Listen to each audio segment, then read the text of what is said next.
Welcome you all to the video lecture of convection. In this video lecture, let us understand what is that meant by hydraulic diameter. And if I'm having a duct, if it is internal flow or whether it is external flow, how the values will vary numerically.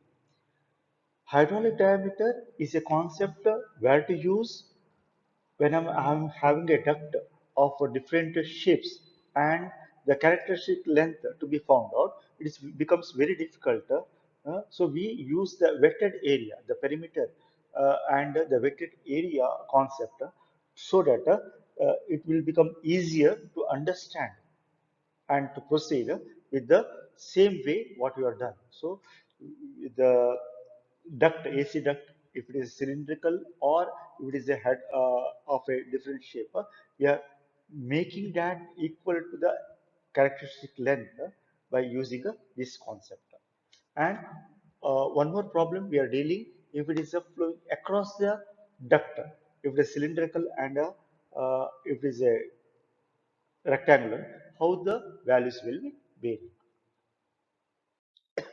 A main duct of air conditioning system is a regular rectangular in cross section 40 into 80 centimeter, has a temperature of atmosphere pressure and 20 degrees centigrade, is flowing with a velocity of 7 meter per second. Estimate heat loss per unit temperature, per unit length and per unit temperature difference.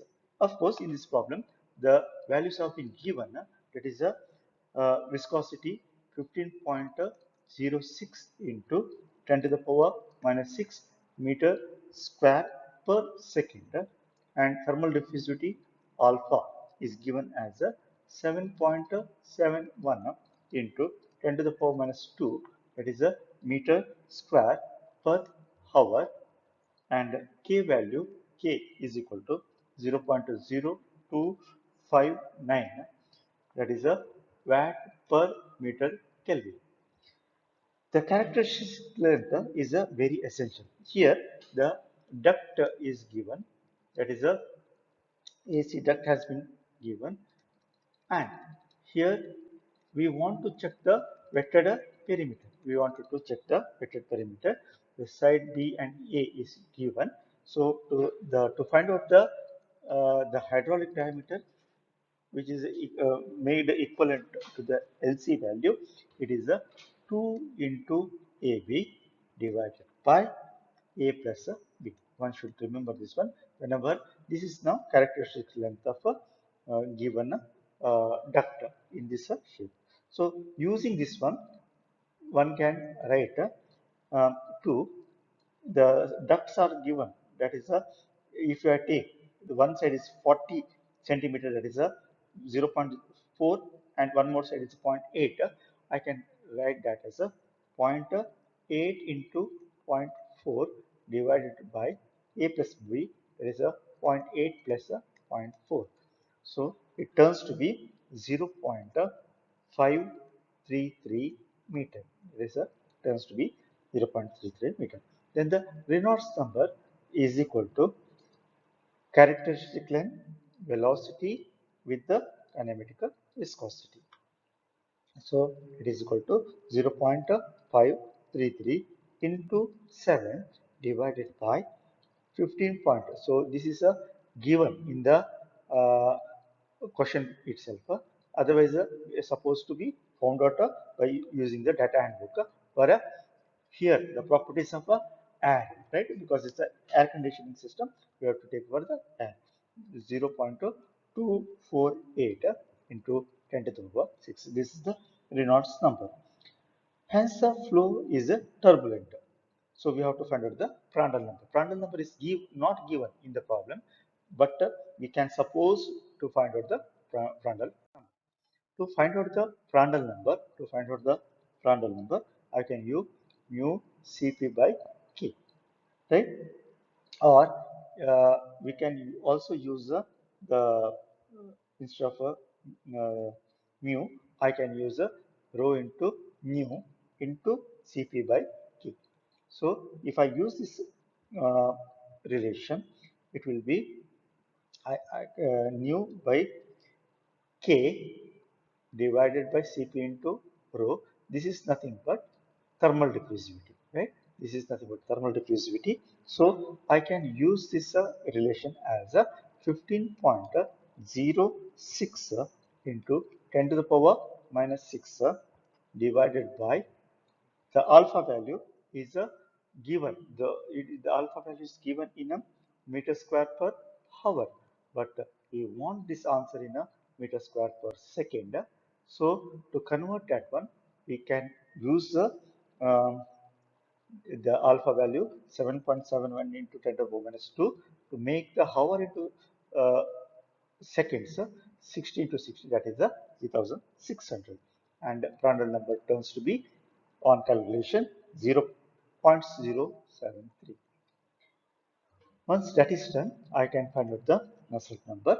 Nusselt number is equal to HLC by K, and that for any cylindrical shape, it is 0.023 into Reynolds number to the power zero point 0.8 and Prandtl to the power zero point 0.4.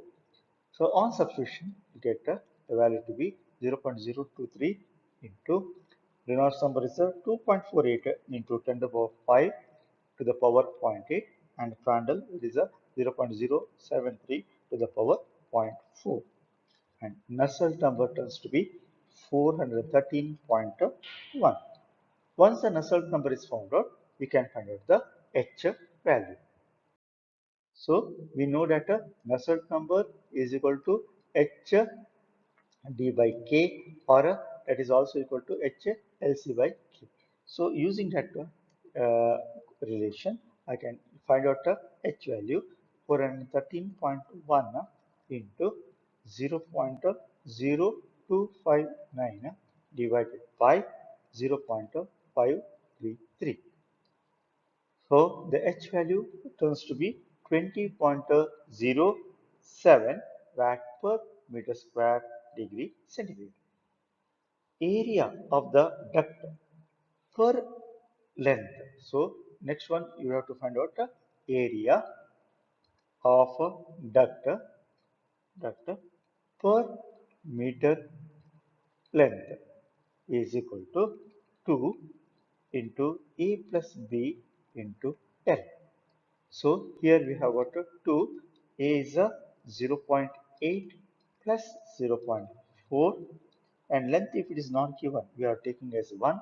So the answer comes to be 2.4 meters square. If I have to find out heat flow per meter, that is since it's a meter is the length is not given and we are assuming to be 1 meter, I can use instead of Q, I can use the term here is a small q by, that is a heat flux.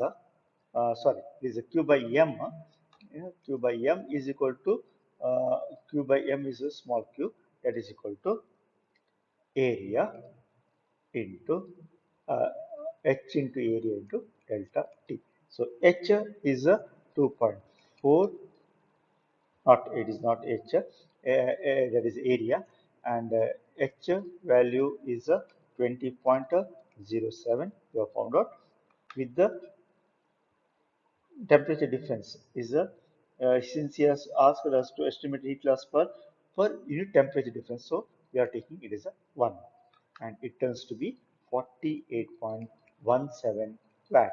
This is a uh, heat loss per meter length per unit of temperature difference.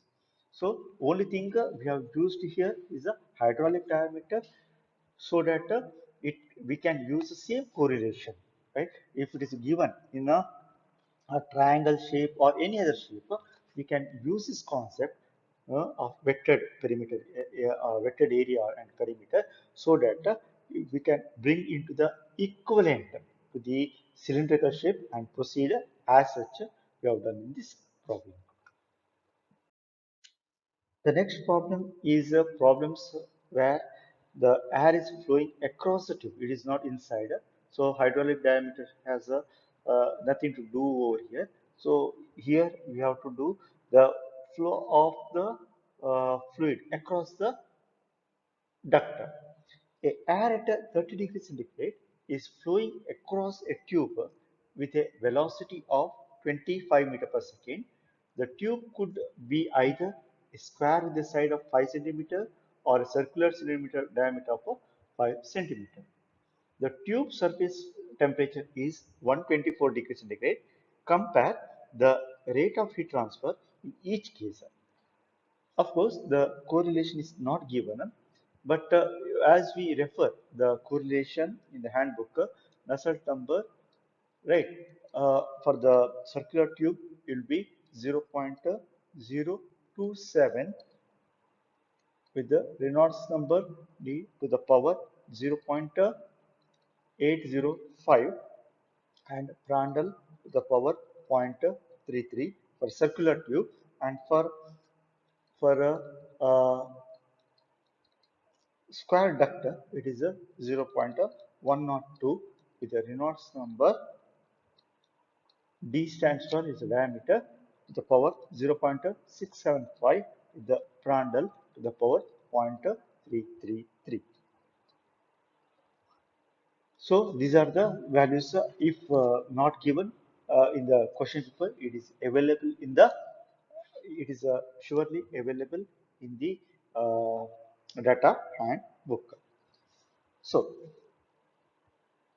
first thing we have to do is to find out the properties. And properties of air is a 30 plus 124 divided by 2, that comes to be 77 degrees centigrade. We have to find out the properties of air at 77 degrees centigrade.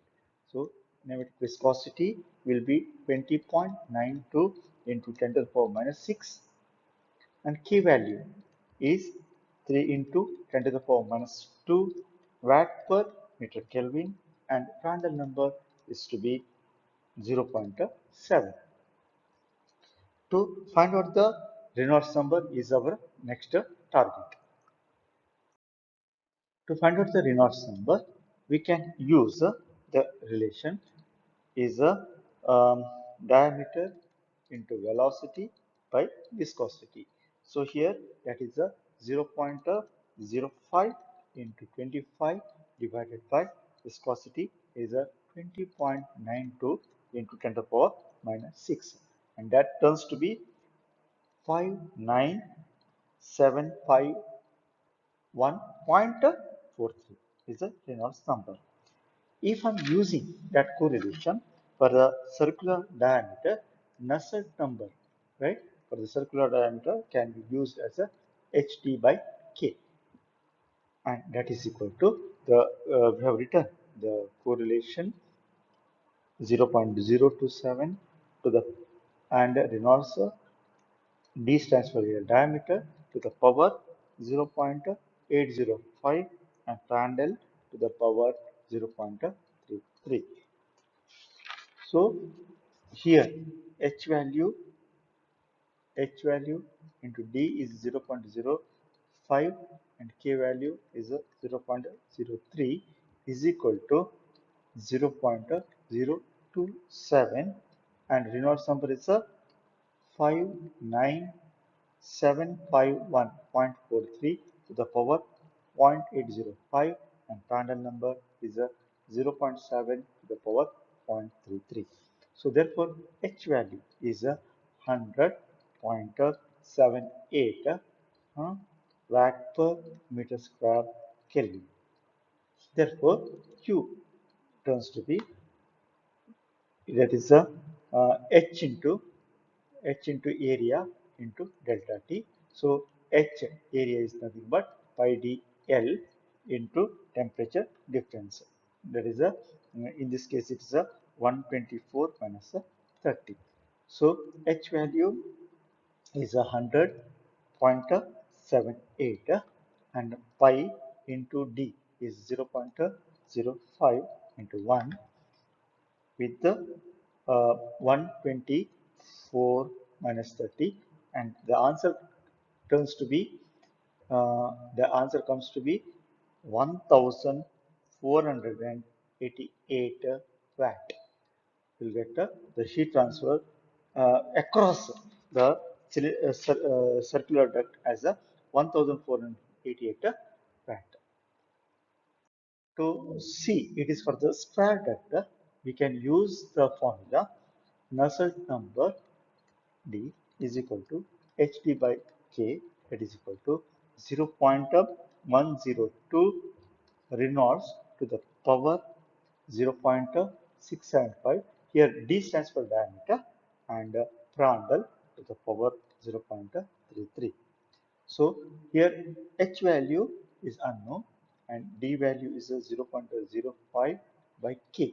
K is 0.03 is equal to 0.102 into 5,900 59,751, right?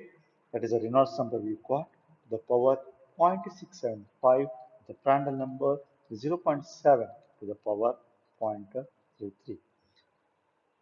On simplification, we get H value is equal to 91.13 watt per meter square Kelvin, or Q is equal to, we have H into area into delta T. So H we got here as a 91.13 and area is nothing but 4 into B into L, because we are talking about a square duct.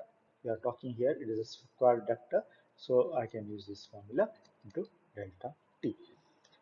Therefore, the Q value comes to be 1713.24.